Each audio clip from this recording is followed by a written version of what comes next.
I'm Edie Lush, executive editor of Hub Culture. Absolutely delighted to be here in Davos 2023 with one of our esteemed partners, David Shrier. How are you today? I'm great, Edie. It's wonderful to be back here again at the Hub Pavilion. In the snow, no In less. the snow. Right? It's back. Little chilly, but very warm in here.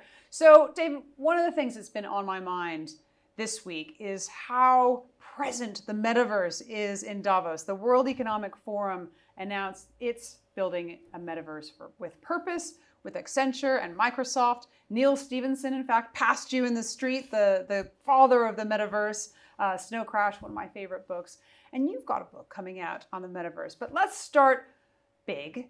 How does the metaverse fit into this idea of collaboration in a fragmented world? Well, it's very interesting because we have become particularly aware of the need for the metaverse after the COVID lockdown. So we're social animals. People want to get together and see each other and talk to each other and hang out together. And under COVID, we had to do that through a flat screen on Zoom. And it was very isolating. In fact, 50% of adults have some form of anxiety or depression as a result of COVID isolation. Interesting. And so the metaverse can help mitigate that, right? Because it has certain features, it has certain benefits that bridge that gap and help us feel like we're actually together. So tell me how you define the metaverse, because everybody I speak to has a slightly different opinion, a view of what it is. Yeah, it feels a little bit like the blockchain discussion in 2015. You know, everyone's arguing over what it is. I like an expansive definition of the metaverse because it helps us open it up for more people. So my definition of the metaverse is that it's immersive, it's 3D, it's community or collaborative oriented. So you're in the same environment, and you know, people who are more purists would say that my definition is too broad. Right. Right? Because so Charlie Fink is noted author and thought leader in the metaverse, and he would say, you know, Dave, your definition includes Minecraft, it includes Roblox, it includes Fortnite, and it shouldn't. The metaverse is just augmented reality and virtual reality, and that's it. Okay. And other forms of XR. And I argue with Charlie about this because, you know, we shouldn't make the metaverse elite. Right? If anyone with a smartphone can start to step into the metaverse, we can bridge into this new world. Okay, so it's a more expansive, more inclusive version. Tell me what some of the opportunities are within the metaverse before we get to some of the threats. Well, there are a number of opportunities. So the very first complex surgery of two co-joined twins last year were separated. They were joined at the head.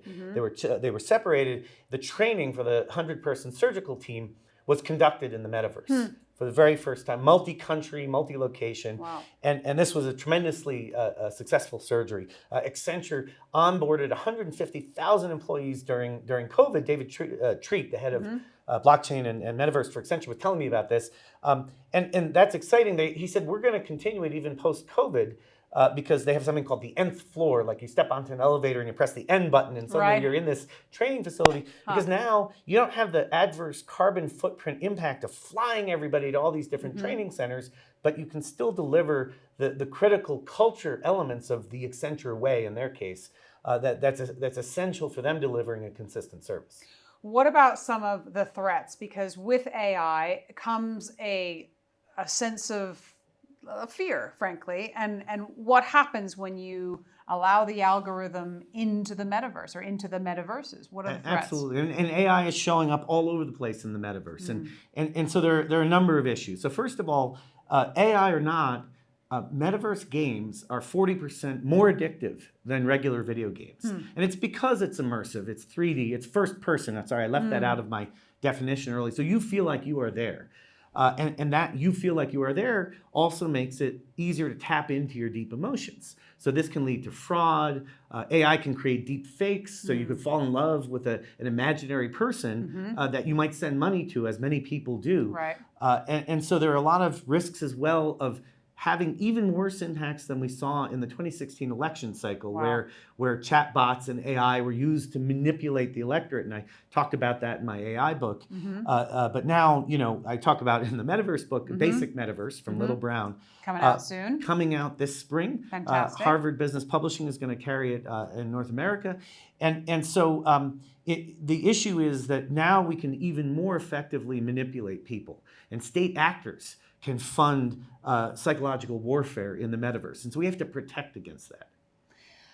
Okay, so it sounds like we need a special form of ethics or a kind of ethics that can enter the metaverse. What does that look like? Yeah, well, we have ethics, we have responsible business practice, we have regulations and compliance. So the way to bring that into the metaverse and actually have it be more effective in defending against these threats, particularly AI threats, is with something that we're calling generative ethics. So generative, a big word in Davos this year, possibly because of ChatGPT, but it has emerged like a kind of a cloud across the promenade, this word generative. So tell me a little bit about what it is. Well, some of the most exciting AI that we're seeing recently is created through something called a generative antagonistic network, or GAN.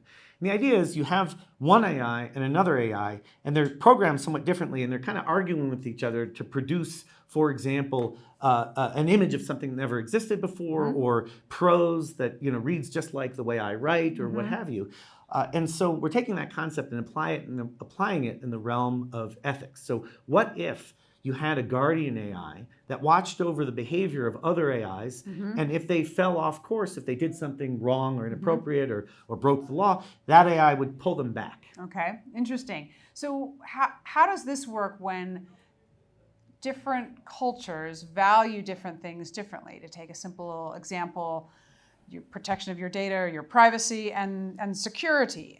How does that work if you go from Germany to the UK, for example, or a German metaverse to a UK metaverse? No, that's a great example because there are different views on privacy and security in the UK and Germany. So the UK has the Ring of Steel around London. There's an array of CCTV cameras, and that was used to find the London bus bomber within less than 48 hours. And so in the UK, we're trading off privacy for security.